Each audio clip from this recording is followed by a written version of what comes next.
Hello students. आज हम लोग इलेक्ट्रिसिटी का जो चैप्टर है उसका लेक्चर नंबर 3 ध्यान रखिएगा रिकॉर्ड कर रहे हैं। और लेक्चर नंबर 2 तक हम लोगों ने इलेक्ट्रिक करंट का क्वांटिटेटिव जो फॉर्म था I is equal to Q upon T और I is equal to N E upon T हम लोग देख चुके हैं। हम यहां तक भी क्लियर है। हम लोगों ने कुछ न्यूमेरिकल भी सॉल्व किए हैं। 4-5 क्वेश्चन मैंने आप लोगों को सेंड किए थे, आप लोगों ने किए हैं। देखिए ये हम लोगों को बात बिल्कुल क्लियर हो चुकी है कि अगर हम लोगों को इलेक्ट्रिक करंट यानी आई प्रोड्यूस करना है तो कंडक्टर में मुझे क्या फ्लो करवाना होगा, चार्ज पार्टिकल्स को। किसको फ्लो करवाना पड़ेगा? चार्ज पार्टिकल को। और चार्ज पार्टिकल दो टाइप के होते हैं, पॉजिटिवली चार्ज पार्टिकल और नेगेटिवली चार्ज पार्टिकल। अब हम जो फ्लो ऑफ देखिए मतलब कुल मिला के हमारे दिमाग में एक बिल्कुल सेट कॉन्सेप्ट है कि अगर इलेक्ट्रिसिटी को लाना है तो चार्ज को फ्लो करवाना है ऑर्डर्ड वे में। ये ऑर्डर्ड वे मैंने आपको शब्द बताया था। तो देखिए लास्ट जो हमने किया था वहीं से एक बार फिर थोड़ा सा शुरू करते हैं हम लोग। मैंने आपको I is equal to Q upon T ये आपको लिखवाया था। फिर हम लोगों ने SI यूनिट पे बात की थी जहां पे आपको पता है I क्या है, अमाउंट ऑफ करंट जो कि कंडक्टर में प्रोड्यूस हुई है। किस कारण से? कंडक्टर में चार्ज पार्टिकल के फ्लो होने के कारण। क्लियर है? क्यू के फ्लो होने के कारण। ये हम लोगों को क्लियर है। तो ऐसा यूनिट निकालने के लिए हम लोगों ने क्यू का ऐसा यूनिट रखा कुलम और टी का ऐसा यूनिट हमने रखा सेकंड, कुलम पर सेकंड। और इसी को हमने क्या बोल दिया? एम्पियर। अच्छा, आपके बोर्ड एग्जाम में एक कॉन्सेप्ट आता है डिफाइन 1 एम्पियर। ये क्वेश्चन पूछ लेते हैं 1 मार्क्स में, तो बड़ा आसानी से हम इसको डिफाइन कर लेंगे। देखिएगा ये व्हाट इज 1 एम्पियर। तो इसको डिफाइन करने के लिए यानी 1 एम्पियर का मतलब 1 एम्पियर करंट कब प्रोड्यूस होगी किसी कंडक्टिंग वायर में, किसी सर्किट में। सर्किट की बात हम करेंगे, इलेक्ट्रिसिटी पढ़े और सर्किट ना पढ़े ये पॉसिबल है ही नहीं। तो किसी सर्किट में, किसी कंडक्टिंग वायर में अगर 1 एम्पियर करंट है तो उसका मतलब क्या है? तो उसको निकालने के लिए देखिए हम करंट का फॉर्मूला हम लिखेंगे। वी नो करंट यानी आई क्या होता है? Q upon T. इस इक्वेशन के अंदर आप क्यू कितना रख दें? 1 और यूनिट के साथ 1 कुलम, और आप टी कितना रख दें? 1 सेकेंड। इन दोनों चीजों को जब हम यहां पुट करेंगे तो आई इज इक्वल टू कितना हो जाएगा? 1 अपॉन 1 और कुलम पर सेकेंड। और कुलम पर सेकेंड को आप जानते हैं क्या कहते हैं हम लोग? एम्पियर। तो आई इज इक्वल टू कितना हो जाएगा? 1 एम्पियर। तो ये लीजिए आपके उस क्वेश्चन का आंसर। तो 1 एम्पियर करंट कब प्रोड्यूस होगी? जब अमाउंट ऑफ चार्ज कितना फ्लो हो रहा है? 1 कुलम। कितने सेकेंड में? 1 सेकेंड में। तो किसी भी सर्किट में, किसी भी कंडक्टिंग वायर में 1 एम्पियर करंट कब प्रोड्यूस होगा या किसे कहते हैं 1 एम्पियर करंट? जब किसी सर्किट में 1 सेकेंड में 1 कुलम चार्ज फ्लो करे तो उस समय प्रोड्यूस होने वाला करंट क्या कहलाएगा? 1 एम्पियर। इसको आप अपने आप अपना डिफाइन अच्छे से करें और नोटबुक में लिखें परफेक्टली। यानी किसी सर्किट में 1 कुलम चार्ज 1 सेकेंड में फ्लो करे तो क्योंकि चार्ज फ्लो कर रहा है तो डेफिनेटली चार्ज फ्लो करने से क्या प्रोड्यूस होगी? करंट प्रोड्यूस होगी। और हमारा चार्ज हमने कितना लिया है? 1 कुलम। कितने सेकंड में फ्लो करवाना है? 1 सेकंड में। तो कितना करंट प्रोड्यूस होगा? 1 एम्पियर। तो ठीक है, ये हमें अच्छे से आ गया। फिजिक्स में डेफिनेशंस आपको अभी इस चैप्टर में आगे भी काम आएंगे और कभी भी आती हैं। तो हमारे पास में इस इक्वेशन में 3 अननोन वेरिएबल है, I, Q और T। अगर आपको I निकालना है तो आपको ये 2 वैल्यूज पता होनी चाहिए। I कितना निकालना है? 1 एम्पियर करना है। तो 1 करने के लिए ऊपर भी 1 रख दे और नीचे भी 1 रख दे, अपने आंसर आप आसानी से निकाल सकते हैं। तो देखिए ये तो हमारा हुआ 1 एम्पियर का डेफिनेशन, जो कि हमने इसलिए डिस्कस किया है क्योंकि ये एग्जाम में पूछा जाता है। और एक और अच्छी सी बात कि जो हमारा करंट है यानी आई जो है वो स्केलर क्वांटिटी है। इसको भी आप ध्यान रख लें। ये आपके स्टैंडर्ड में 10th में तो नहीं पूछा जाएगा। वैसे देखिए स्केलर 10th तक हम बोल सकते हैं, आप इसको स्केलर ही याद रखना है, वेक्टर क्वांटिटी नहीं है। कुछ लोग इसको लेके बड़ा कंफ्यूजन पैदा करते हैं कि भाई जो आई है, आई का डायरेक्शन भी होता है और मैग्नीट्यूड भी होता है। तो फिर आप इसको वेक्टर क्यों नहीं बोलते, स्केलर क्यों बोलते हैं? डायरेक्शन अभी आपको पता पड़ जाएगा जब हम आज ही शायद इसको शुरू कर दें कि आई का डायरेक्शन कैसे होता है। मैग्नीट्यूड तो होता ही है, जैसे 1 एम्पियर, 2 एम्पियर, 3 एम्पियर। तो इसको स्टिल आप स्केलर क्यों बोलते हैं? इसको स्केलर इसलिए बोलते हैं क्योंकि किसी भी क्वांटिटी के वेक्टर होने के लिए सिर्फ आप ये दो फैक्टर नहीं देखेंगे। स्केलर होने के लिए हमने बहुत सारे पैरामीटर बना रखे हैं। तो जब सारे पैरामीटर पे चेकलिस्ट अगर आपकी हर जगह टिक होती जाती है, तभी हम उस पर्टिकुलर क्वांटिटी को क्या बोलेंगे, वेक्टर या जो भी है स्केलर। तो वेक्टर होने के लिए सिर्फ इतना काफी नहीं है कि डायरेक्शन और मैग्नीट्यूड, कुछ और लॉज हैं वेक्टर होने के, तो वो ओबे कौन नहीं करता, करंट नहीं करता, आई नहीं करता, इसलिए हम इसको वेक्टर नहीं बोलते। आप 10th स्टैंडर्ड पे याद रख लें, अगर कहीं पूछ ले गलती से किसी कॉम्पिटिटिव एग्जाम में अगर आप अपियर होते हैं, वहां अगर आपसे पूछ लें तो आई आपका क्या है, स्केलर क्वांटिटी। क्लियर है? और याद कैसे रखेंगे कि किसी भी क्वांटिटी को स्केलर बनाने के लिए सिर्फ ये दो बातें नहीं देखेंगे। जब आप 11th 12th में जाओगे तो आप वेक्टर एडिशन और बहुत सारे वेक्टर को वेक्टर होने के लिए बहुत सारे रूल्स हैं, अगर उनमें ये फिट बैठे तो ही उसको वेक्टर कहा जाएगा। तो क्योंकि उन सब रूल्स के अंदर आई अपने आप को फिट नहीं रखता है, नहीं पाता है, इसलिए अपन आई को वेक्टर क्वांटिटी नहीं कहते। 10th तक आप याद रख लेंगे, स्केलर क्वांटिटी ध्यान रखिएगा। ये पॉइंट है जिसको आप नोट कर लें। क्लियर है? अपने नोट्स में जरूर लिखिए। एक न्यूमेरिकल में आपको करवा देता हूं, मैंने आपको दिए थे क्वेश्चंस, लेकिन एक क्वेश्चन हम लोग अभी यहाँ करना चाहेंगे। एक छोटा सा क्वेश्चन लेते हैं, फिर हम आज का एक जो अपना नया टॉपिक है वो शुरू करेंगे। एक क्वेश्चन है, देखिएगा, a current of 0.5 ampere is drawn by a filament. देखिए करंट आपको कितना लिखा हुआ है, 0.5 एम्पियर। क्लियर है?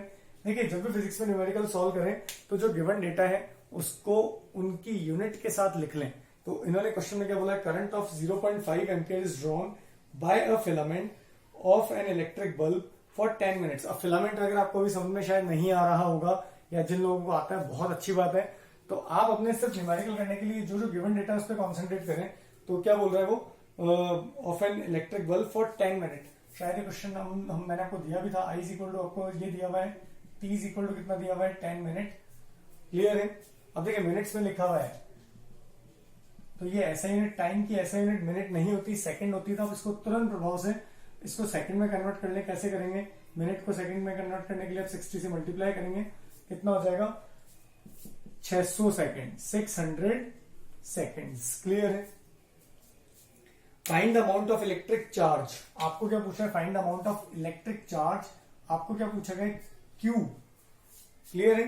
दैट फ्लोज थ्रू द, अब क्योंकि करंट, देखिए इस क्वेश्चन को मैंने आपको क्यों करवाया, मैं कुछ बातें जो है मैं आपको समझाना चाहता हूँ कि न्यूमेरिकल से बहुत चीजें समझ सकते हैं।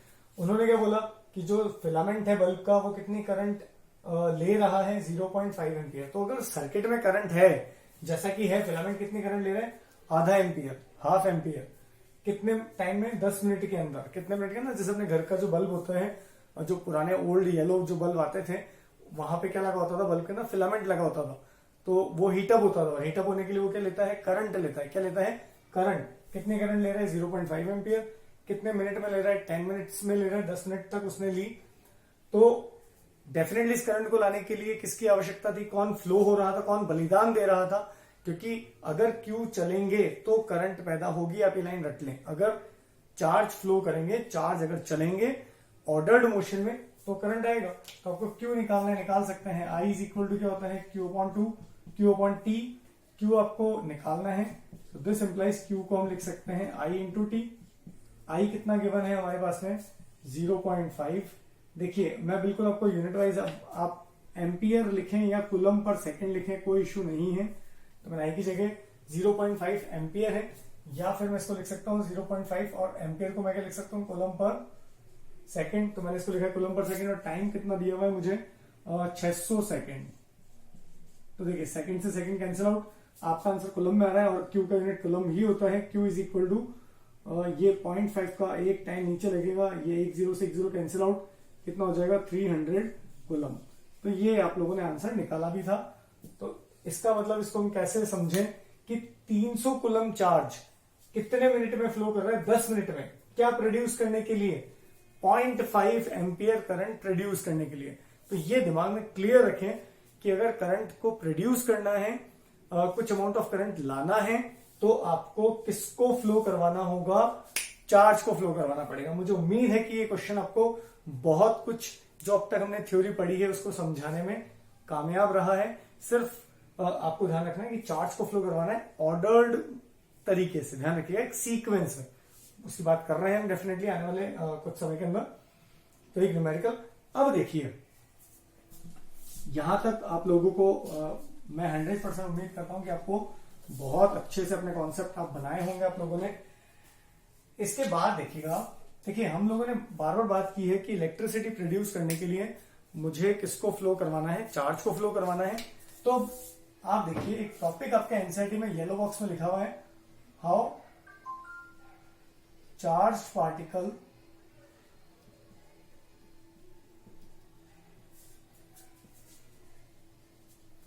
फ्लो। ये बहुत इंपॉर्टेंट है, चार्ज पार्टिकल फ्लो कैसे करते हैं।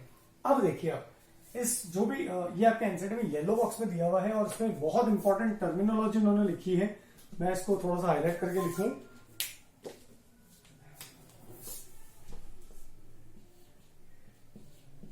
वहां हम एक शब्द पढ़ेंगे ड्रिफ्ट वेलोसिटी। 11th-12th क्लास में इसका पूरा डेरिवेशन दिया हुआ है, ड्रिफ्ट वेलोसिटी क्या चीज होती है। मैं आपको एक छोटा सा इंट्रोडक्शन इसका जरूर दूंगा, जिससे आप जब पढ़े तो आपको अच्छा लगे कि हाँ थोड़ा बहुत अवेयर ड्रिफ्ट वेलोसिटी के बारे में भी हैं। और आपकी एनसीईआरटी की 10th की जो बुक है उसमें येलो बॉक्स में इसके बारे में थोड़ा सा आपको इंट्रोडक्शन दिया हुआ है, देखिएगा। इसको समझने के लिए हम देखिए किसकी बात करेंगे, एक कंडक्टर की। किसकी बात करेंगे, कंडक्टिंग वायर की। और ये हमारा एक कंडक्टर है, सॉलिड है। तो मैं इसको मान लेता हूं ये किसका बना, मेटल का। और मेटल में मैंने कौन सी मेटल ली है, कॉपर। कौन सी मेटल ली है, कॉपर। अब ये कॉपर का बना हुआ है तो इसमें कॉपर के कई सारे एटम्स मौजूद होंगे, इसमें तो आपको कोई शक नहीं है। 9th क्लास में हम लोगों ने पढ़ा था matter is made up of small particle, जिसको हम लोग क्या बोलते हैं, एटम। तो ये जो हमारा पूरा जो एक वायर है कॉपर का, जिसको हमने एज ए कंडक्टर लिया है, क्योंकि चार्ज का फ्लो किसमें होता है, कंडक्टिंग मटेरियल में। ये चीज हम लोग पढ़ चुके हैं, कंडक्टर, इंसुलेटर। तो मैंने वहीं से एक एग्जांपल ले लिया है, एक कॉपर वायर को मैंने लिया। तो कॉपर वायर कई सारे कॉपर के एटम से बना है, यहां तक भी कोई दिक्कत नहीं है। अब देखिएगा, देखिए इस कॉपर, देखिए हमने बोला metals are good conductor, clear. ये लाइन हम 6-7 से पढ़ते हैं, metals are good conductor of electricity. और मैं आपसे एक क्वेश्चन पूछ लूं व्हाई, तो आप आंसर इसका दोगे, because they have free electrons. क्योंकि उनके पास में क्या होता है, फ्री इलेक्ट्रॉन। मेटल्स के पास में क्या होता है, फ्री इलेक्ट्रॉन। अब देखिए यहां तक तो शायद हम 8th, 9th, 7th में पढ़ चुके हैं, फ्री इलेक्ट्रॉन मेटल्स के पास में होते हैं। लेकिन आज हम थोड़ा सा और इलेबोरेट करने की कोशिश करते हैं, फ्री इलेक्ट्रॉन होने से हुआ क्या। देखिए ये फ्री इलेक्ट्रॉन, मान लीजिए कॉपर के एटम ने एक इलेक्ट्रॉन निकाला, तो इस पे आ जाएगा +1। ऐसे ही सब कॉपर के एटम की अगर बात करूं तो मैं +1, एक electron free, +1 electron free, electron free, clear है। ये आगे तक हम लिख सकते हैं। और पीछे क्या बच जाएगा, जैसे कॉपर एक इलेक्ट्रॉन निकालेगा तो Cu1+ बनाएगा, जिसको हम क्या बोलते हैं, Q+। थोड़ा सा केमिस्ट्री का भी इंट्रोडक्शन इसमें आ रहा है, कोई इश्यू नहीं है। अब इसमें देखिए कि जब ये कॉपर वायर नॉर्मली रखा है, मान लीजिए ऐसे ही रखा है, हमने इसको सर्किट में नहीं लगाया। मैं बार बार इलेक्ट्रिक सर्किट की बात कर रहा हूं। इलेक्ट्रिक मतलब जब मैं इलेक्ट्रिसिटी की सप्लाई की बात अगर मैं करूं तो इलेक्ट्रिक सर्किट की बात 100% आती है। लेकिन मान लीजिए कॉपर का बना वायर मेरे हाथ में है, मैंने बोला इसमें फ्री इलेक्ट्रॉन है, तो पहले तो आप ये सोचें फ्री इलेक्ट्रॉन कैसे आए। तो देखिएगा इसको समझने के लिए बहुत छोटे छोटे पॉइंट्स के साथ अपन इसको बनाने की कोशिश करेंगे। देखिए ये वायर आपके रूम में रखा है, तो रूम का टेम्परेचर मैं अगर अज्यूम कर लूं, मान लीजिए 28 डिग्री सेंटीग्रेड, जनरली आपको मिलता है 28-30 डिग्री सेंटीग्रेड। तो इस मेटेलिक वायर के अंदर का टेम्परेचर 28 से तो कम होगा 100%। मैं मान लेता हूं 25 डिग्री सेंटीग्रेड। कितना है, 25 डिग्री सेंटीग्रेड। तो बाहर 28 डिग्री टेम्परेचर है, अंदर 25 डिग्री टेम्परेचर है, तो टेम्परेचर डिफरेंस कितना हो गया? 3 डिग्री सेंटीग्रेड। और हमको पता है जब टेम्परेचर का डिफरेंस होता है तो किसका फ्लो होता है? हीट का। कहां से? From higher temperature to lower temperature. Clear है? तो हीट का फ्लो होगा आउटसाइड टू इनसाइड। अब ये 3 डिग्री सेंटीग्रेड टेम्परेचर के डिफरेंस के कारण जो यहां फ्री इलेक्ट्रॉन है उनको क्या मिलेगी? Thermal energy. क्या मिलेगी? Thermal energy. या हम ये बोल सकते हैं कि जो एटम में जो बिल्कुल आउटर शेल के इलेक्ट्रॉन थे वो एक्साइट हो जाएंगे और वो बिल्कुल बाहर निकल जाएंगे, और वो इस जो थर्मल एनर्जी उनको मिली इस टेम्परेचर डिफरेंस के कारण, उसके कारण वो क्या करेंगे? रैंडम मोशन करेंगे। क्या करेंगे? Random motion. और किस स्पीड से करेंगे वो आप गौर कीजिएगा। यानी electron will vibrate with random velocity, जिसकी वैल्यू कितनी होगी?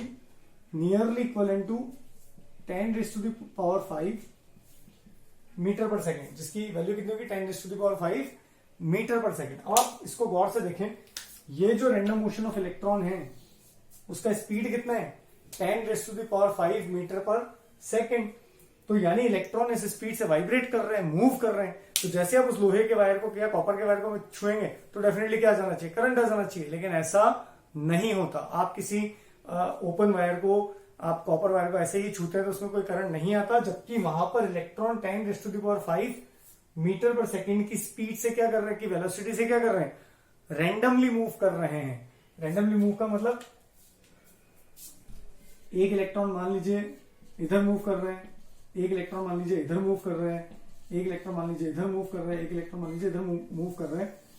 तो नेट जो हमारा जो मोशन है इलेक्ट्रॉन्स का क्या हो जाएगा?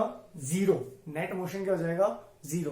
तो जब नेट मोशन यहां पर जीरो है तो कोई करंट वहां पर प्रोड्यूस नहीं होने वाली। इसीलिए मैंने आपको बोला कि इलेक्ट्रॉनों का मूवमेंट काफी नहीं है, ऑर्डर्ड मोशन होना बहुत जरूरी है। तो जब हमारा कॉपर वायर खुले में रखा है, यूं ही रखा है, जब किसी सर्किट में नहीं है, तो आपसे अगर पूछा जाए कि क्या वहां पर इलेक्ट्रॉन मूव कर रहे हैं, तो आप बोलेंगे बिल्कुल कर रहे हैं। कितनी स्पीड से मूव कर रहे हैं? 10⁵ मीटर पर सेकेंड की रैंडम स्पीड से मूव कर रहे हैं। लेकिन नेट मोशन, नेट मूवमेंट क्या होगा उस वायर के अंदर? क्या होगा? जीरो।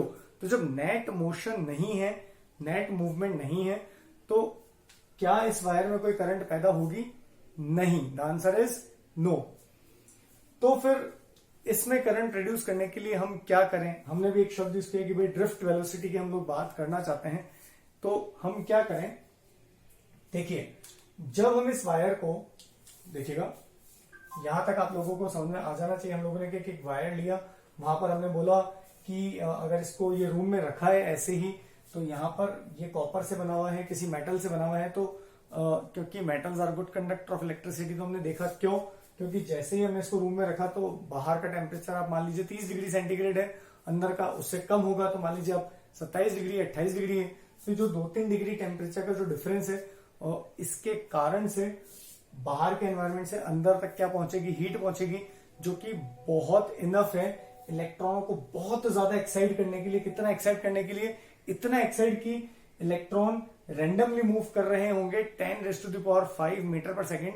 कुछ लोगों के दिमाग में एक क्वेश्चन आ रहा है कि 2 डिग्री टेम्परेचर इतना स्पीड कैसे जनरेट कर सकता है? इसलिए जनरेट कर सकता है क्योंकि इलेक्ट्रॉनों का मास बहुत कम होता है। वो एक बहुत छोटी चीज है जो कि बहुत बड़ा तहलका मचाने के लिए काफी है। 2 डिग्री सेंटीग्रेड और इलेक्ट्रॉनों को बस जिगजैग मोशन, मतलब जो रैंडम मोशन कितनी स्पीड से? 10⁵ मीटर पर सेकेंड की स्पीड से मोशन प्रोवाइड करवाती है। बट उनके इस प्रकार के मोशन का कुछ फायदा नहीं है, क्योंकि सारे इलेक्ट्रॉन कैसे मूव कर रहे हैं? रैंडम। कोई इधर जा रहा है, कोई इधर जा रहा है, कोई सामने जा रहा है, कोई इधर आ रहा है। तो नेट मूवमेंट हम क्या मान लेंगे? जीरो। और अगर नेट मूवमेंट जीरो है तो करंट प्रोड्यूस नहीं होगी। देखिए, अब हम लोग क्या करें उस करंट को प्रोड्यूस करने के लिए? देखिएगा, बहुत इंपॉर्टेंट फेज पर है हम। मान लीजिए कैसे भी कर हम लोगों ने यहां पर पॉजिटिव चार्ज इकट्ठा किया, और यहां पर नेगेटिव चार्ज एक्यूमुलेट किया। ध्यान रखिएगा, यानी कुल मिला के ये जो पॉजिटिव और नेगेटिव हम लोगों ने, यानी बाहर से हम लोगों ने क्या अप्लाई किया, इलेक्ट्रिक फील्ड।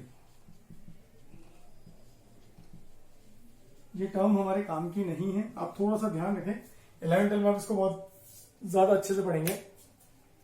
मतलब अब ये जो हमारा वायर था, इसको हमने किसके साथ यूज किया, किसी दूसरी ऐसी चीज के साथ यूज किया जो एक तरफ पॉजिटिव बनाए और एक तरफ क्या बनाए, नेगेटिव। एक तरफ पॉजिटिव चार्ज एक्यूमुलेट कर ले और एक तरफ नेगेटिव चार्ज एक्यूमुलेट कर ले। देखिए एक और चीज समझिएगा, मान लीजिए कॉपर का एटम हम लोगों ने लिया, ये एटम था, अगर इसमें से एक इलेक्ट्रॉन निकल के बाहर आ जाए, एक इलेक्ट्रॉन अगर इधर आ जाए तो पीछे क्या बचेगा, पॉजिटिव चार्ज। तो मूव करने का काम कौन करता है, इलेक्ट्रॉन करता है। बार बार ये बात हम लोगों ने 9th में भी पढ़ी थी, अभी भी ध्यान रखिएगा। इलेक्ट्रॉन बाहर निकल गए तो पीछे क्या बचेगा, पॉजिटिव चार्ज। सेम ऐसे ही है कि अगर एक तरफ इलेक्ट्रॉन मूव करते हैं तो दूसरी तरफ अपने आप कौन सा चार्ज इकट्ठा हो गया, पॉजिटिव चार्ज। ये सेटअप है, इसके बारे में हम पढ़ने वाले हैं कि ये कैसे बनाएंगे पॉजिटिव और नेगेटिव। तो कैसे भी करके हमने एक तरफ पॉजिटिव बनाया और दूसरी तरफ हमने क्या बनाया, नेगेटिव बनाया। तो अब क्या होगा, इस पॉजिटिव चार्ज को देखकर ये इलेक्ट्रॉन क्या होंगे, जो इधर उधर रैंडमली मूव कर रहे थे, उनको अब क्या मिल जाएगी, डायरेक्शन। वो एक फिक्स डायरेक्शन में मूव करने की कोशिश करेंगे। तो ये मोशन क्या कहलाएगा, इलेक्ट्रॉनों का ऑर्डर्ड मोशन। क्या कहलाएगा, ऑर्डर्ड मोशन। यानी जब हम उस फ्री कॉपर वायर को किसी एक ऐसे आउटर सेटअप के साथ लगा दें, अप्लाई कर दें, जहां एक तरफ पॉजिटिव हो और एक तरफ क्या हो, नेगेटिव, तो उन सारे नेगेटिवली चार्ज पार्टिकल यानी इलेक्ट्रॉनों को एक पर्टिकुलर डायरेक्शन में चलने की प्रेरणा मिलती है। ये जस्ट आपके समान ही है। जैसे मान लीजिए एक स्टूडेंट टीचर के पास में क्या होता है, भले ही वह बहुत इंटेलिजेंट है, बहुत अच्छा है, या नहीं भी है मान लीजिए, तो टीचर उसको क्या बताता है, एक पाथ बताता है।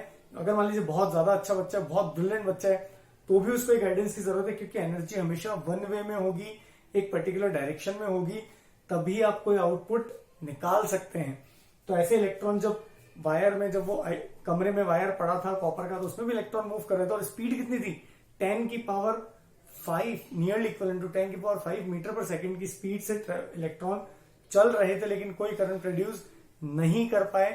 तो अब मुझे करंट को अगर फ्लो करवाना है तो मुझे बाहर से उस कॉपर वायर को एक ऐसे एनवायरमेंट में सेट करना पड़ेगा कि एक तरफ पॉजिटिव और दूसरी तरफ क्या हो, नेगेटिव। तो उन फ्री इलेक्ट्रॉनों को जो इधर उधर जिगजैग मोशन कर रहे थे, उनको एक प्रेरणा मिलेगी, एक डायरेक्शन मिलेगी कि उनको भी एक तरफ चलना है। तो जब इलेक्ट्रॉन एक तरफ चलेंगे तो डेफिनेटली वो सारे लोग, जैसे मान लीजिए ना कि अगर ये सारे लोग अगर एक तरफ जाएं, ये सारे इलेक्ट्रॉन एक तरफ मूव करें, तो कुछ नेट आउटपुट आपको मिलेगा, और वो नेट आउटपुट आपको किस रूप में मिलेगा, इलेक्ट्रिक करंट में। अब अगर आप इस वायर को टच करेंगे तो डेफिनेटली आपके क्या आएगा, करंट। क्या आएगा, झटका। क्या आएगा, झटका। तो यानी उस झटके को फील करने के लिए इन जो रैंडमली मूव इलेक्ट्रॉन थे, उनको एक डायरेक्शन में लाने के लिए बाहर आपको क्या मेहनत करनी पड़ेगी, एक तरफ पॉजिटिव इकट्ठा करना पड़ेगा, एक तरफ नेगेटिव इकट्ठा करना पड़ेगा। तो जो इलेक्ट्रॉन इस समय जिस स्पीड से पॉजिटिव की तरफ बढ़ रहे हैं, जिस एवरेज स्पीड, जिस एवरेज वेलोसिटी से बढ़ रहे हैं, स्पीड शब्द नहीं यूज करेंगे, जिस एवरेज वेलोसिटी से आगे बढ़ रहे हैं, वही एवरेज वेलोसिटी क्या कहलाती है, ड्रिफ्ट वेलोसिटी। क्या कहलाती है, ड्रिफ्ट वेलोसिटी। और ड्रिफ्ट वेलोसिटी का मैग्नीट्यूड कितना होता है, नियरली इक्वल टू 10 की पावर -3 मीटर पर सेकेंड। तो अब आप देखिए, जब हम बाहर से पॉजिटिव और नेगेटिव का जो सेटअप जब लगा देते हैं, तो हमें फायदा क्या हुआ, इलेक्ट्रिसिटी प्रोड्यूस हुई क्योंकि अब जितने भी इलेक्ट्रॉन थे जो इधर उधर रैंडमली मूव कर रहे थे, उनको एक पर्टिकुलर डायरेक्शन मिली चलने के लिए, और चलने के लिए अब उनमें मोशन पैदा हुआ है। तो मोशन अगर पैदा हुआ है तो डेफिनेटली वहां पे हम वेलोसिटी की बात करेंगे। तो किस वेलोसिटी के साथ ये सारे इलेक्ट्रॉन मूव कर रहे हैं, सभी इलेक्ट्रॉनों की बात कर रहा हूं, जितने भी करोड़ों इलेक्ट्रॉन इस पूरे कंडक्टिंग वायर में मौजूद हैं, ये किस एवरेज वेलोसिटी से चल रहे हैं, ड्रिफ्ट वेलोसिटी से। किससे चल रहे हैं, ड्रिफ्ट वेलोसिटी से। और ये ड्रिफ्ट वेलोसिटी का वैल्यू कितना है, बहुत कम, 10 की पावर -3 मीटर पर सेकेंड। और ये 10 की पावर -3 मीटर पर सेकेंड ये कैसे चलेंगे, जैसे मान लीजिए एक इलेक्ट्रॉन आगे बढ़ा, उसने दूसरे इलेक्ट्रॉन को पुश किया, उसने तीसरे इलेक्ट्रॉन को पुश किया, तो ये चेन चालू हो जाएगी, ध्यान रखिएगा, जिससे आपका सर्किट पूरा होगा और जैसे ही आप स्विच ऑन करोगे आपको बल्ब क्या होगा, चलता हुआ नजर आएगा।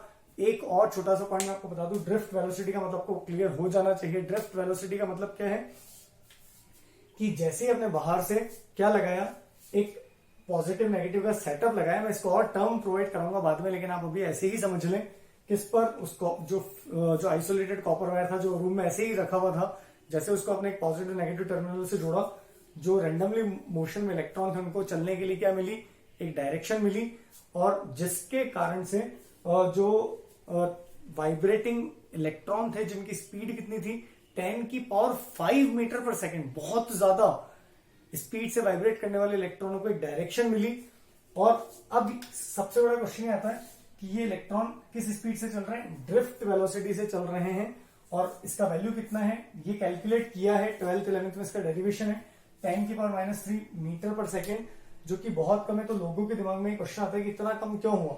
इसका कारण ये था कि देखिए इलेक्ट्रॉन कैसे चला, इलेक्ट्रॉन रैंडम मोशन में था 10⁵ मीटर पर सेकेंड, तो कभी वो ऊपर गया, कभी नीचे गया, कभी इधर, कभी इधर, कभी इधर। अब जब हमने फील्ड लगाया तो इलेक्ट्रॉन क्या होगा, ये जाएगा, आगे गया, और वहां क्या होंगे, कॉपर के पॉजिटिव आयन रखे होंगे, तो इनसे क्या हो जाएगा, कोलिजन होगी, टक्कर होगी। फिर इसकी स्पीड क्या हो जाएगी, 0, या फिर 0 क्या, ये फिर आगे बढ़ेगा उस पॉजिटिव नेगेटिव सेटअप के कारण, लेकिन फिर Cu1+ से टकराएगा, तो फिर इसकी एवरेज जो इसकी स्पीड है वो क्या हो जाएगी, 0। तो कुल मिला के ये इसका जो डिस्प्लेसमेंट होगा वो क्या होगा, बहुत कम होगा, इसीलिए स्पीड क्या हो जाएगी, इसीलिए एवरेज वेलोसिटी क्या हो जाएगी, 0 हो जाएगी। और हम क्या बोलेंगे, इलेक्ट्रॉन किससे चलेंगे, ड्रिफ्ट से चलेंगे। ड्रिफ्ट क्या होती है, सिर्फ आपको इतना समझना है कि जब उस आइसोलेटेड कॉपर वायर को आपने कहां पर लगाया, इस पॉजिटिव नेगेटिव प्लेट के बीच में लगाया, तो उनको एक डायरेक्शन में चलने की प्रेरणा मिली और ऑर्डर्ड मोशन उन्होंने गेन किया, एक फिक्स डायरेक्शन में उन्होंने मोशन गेन किया। तो किस स्पीड से वो चलना चालू करते हैं सारे इलेक्ट्रॉन, ड्रिफ्ट वेलोसिटी से, जो कि बहुत कम होती है लेकिन डायरेक्शनल होती है, एक दिशा में होती है। तो वो एक आउटपुट निकालती है किस रूप में, इलेक्ट्रिक करंट के रूप में। तो ये आपका ड्रिफ्ट का कॉन्सेप्ट था। मुझे उम्मीद है कि आपको ये बहुत अच्छे से समझ में आया होगा। थ्योरेटिकल टॉपिक है, समझिएगा, वीडियो को बहुत अच्छे से देखिएगा और अपने नोट्स बनाने की कोशिश कीजिएगा, थोड़ा ड्रिफ्ट के बारे में लिखिएगा। आज के लिए काफी है।